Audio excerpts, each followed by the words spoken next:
Speaker number 3, Dwayne Smith. Music in the Key of Life. Music in the Key of Life, Dwayne Smith.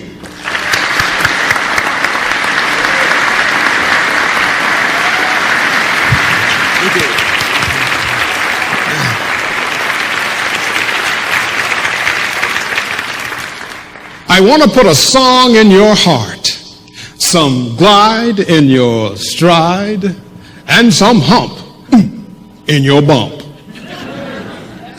I want to do as the musical group Sly and the Family Stone said in 1969. I want to take you higher. Ba-da-dum.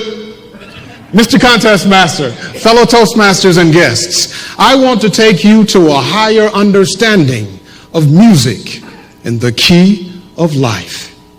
I'll share how music is related to our everyday lives, the influence of musical styles like bebop and the blues, and I'll share how music can sometimes be the key to life. The music of our lives and the life of our music are woven into the fabric of our being. Life is music and music is life, and surely you cannot have one without the other. You see, it's my humble opinion that without music you aren't living, you are merely existing, like a shark in shallow water, like a bear cub who has lost its mother, like the ex-chief accountant at Enron.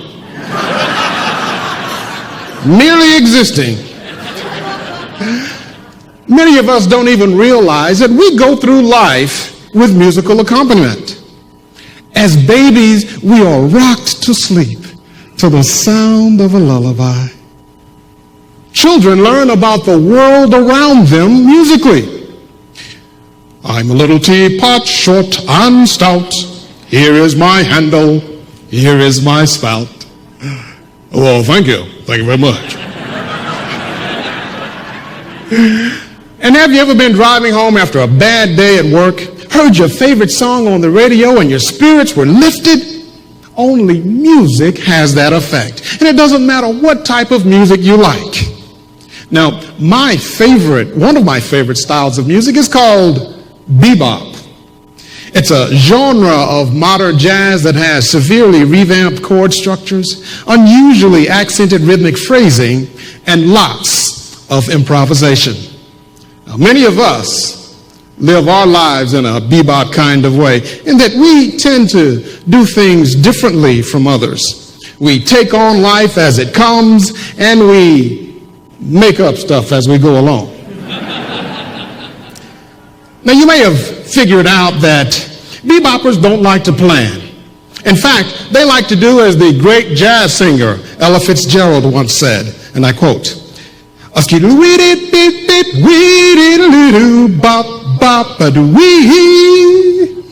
just want to live, baby. They don't want to plan. Another musical style that I like is called the blues. Now, the blues is based on a simple 12-bar musical pattern, and it talks about the hardships and sadness of life, with subjects like the dog died, the man cheated, the heart is broken, lost my job, can't pay the rent, the woman left me, took the kids and the pink Cadillac with the diamond in the back.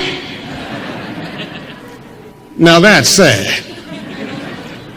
But the beauty of the blues is that it shows us we can take our hardest of hard times, the saddest of sad times, add a little wah-wah and some ka-ching, ka-ching, and create a tune that'll make your heart sing.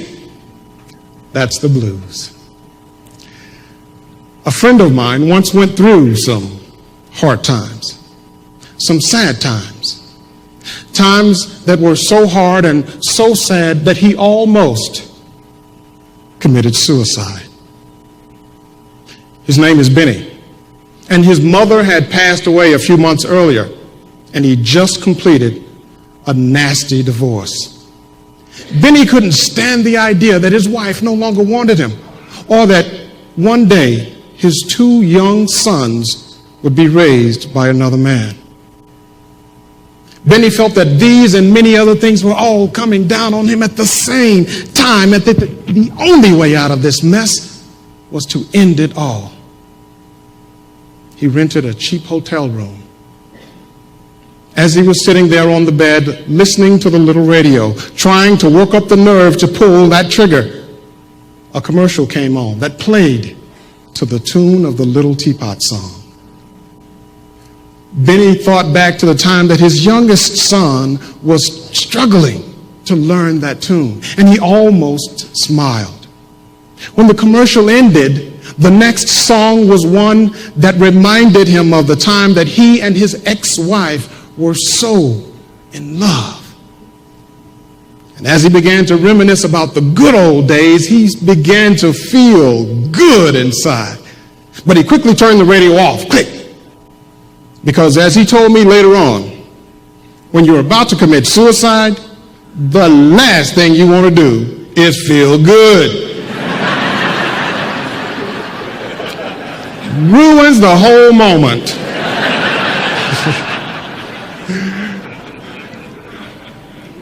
But wouldn't you know it, as soon as he turned that radio off, he began to hear music from one of the other rooms. And they were playing his mother's favorite song, Amazing Grace. How sweet the sound that saved a wretch like me. I once was lost, but now am found, was blind, but now I see. And Benny could clearly see, because he was convinced that God was telling him through music to stop feeling sorry for himself, to appreciate the things that he had, and to live. And to this very day, Benny has never reconsidered suicide.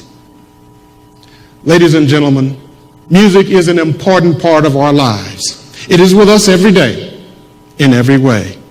So whether you're in a bebop kind of mood or in a bluesy mood, whether your life is up or whether your life is down, remember this. Music might not save the world, but it might save you. Music might not save the world, but it gives us something to dance to. Music is not written in the key of give up. Music is not written in the key of let go. Music is not written in those keys. Oh no, music might not save the world, but it eases the toils and strife, because music is written in the key of life.